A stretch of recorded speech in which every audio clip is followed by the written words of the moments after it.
Welcome to this lecture. My name is Mark Scythian. The date today is August 24th, 2025. So in this lecture, we're going to cover the area ratio relationship between an equilateral triangle within a circle.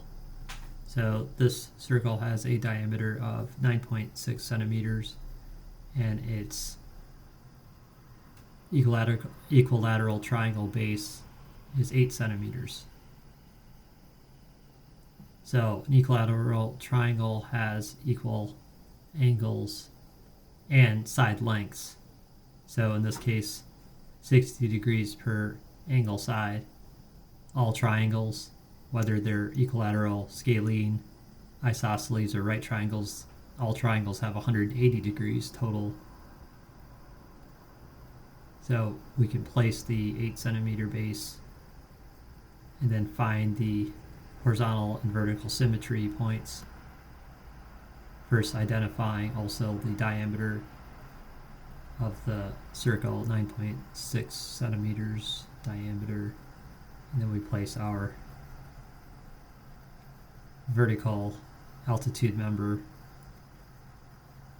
And so if we were to isolate across the half sections, we could get the radius, so 4.8 centimeters per section radius across the circle, but not the triangle. So on the base, we can isolate the 8 centimeter base into two 4 centimeter sections.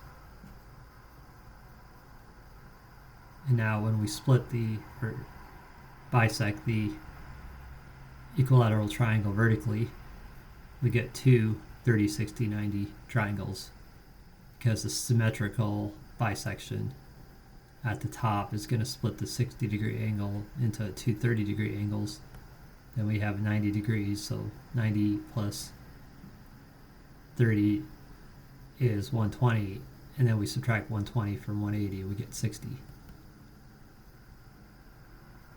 So if we isolate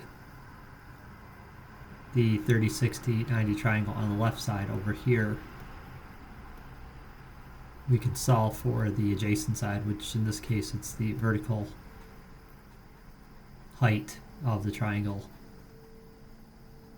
So if we isolate the trig functions, tangent is opposite over adjacent, sine is opposite over hypotenuse, and cosine is adjacent over hypotenuse.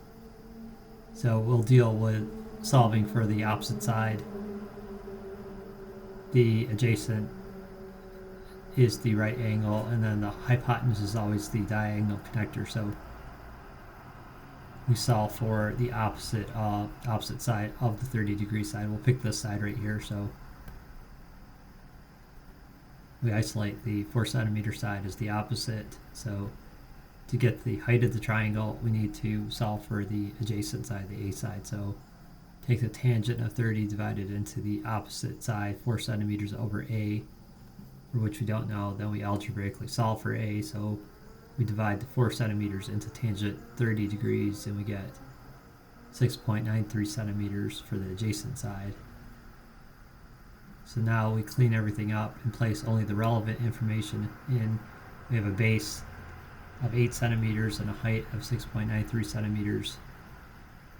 So then it's just as simple as solving for the area of a triangle. Its formula is 1/2 base times height. So we get 1/2 times 8 centimeters times 6.93 centimeters, and this yields 27.72 square centimeters.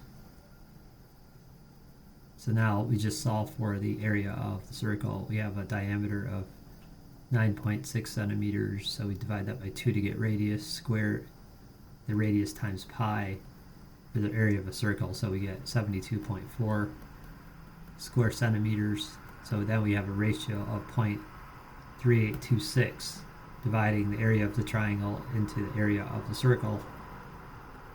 So that translates to 38.26% of the circle's area is occupied by the equilateral triangle within the circle. So conclusion, an equilateral triangle contained within a circle occupies an area equal to 38.26% of the circle's area. Thank you for watching this lecture and have a great day.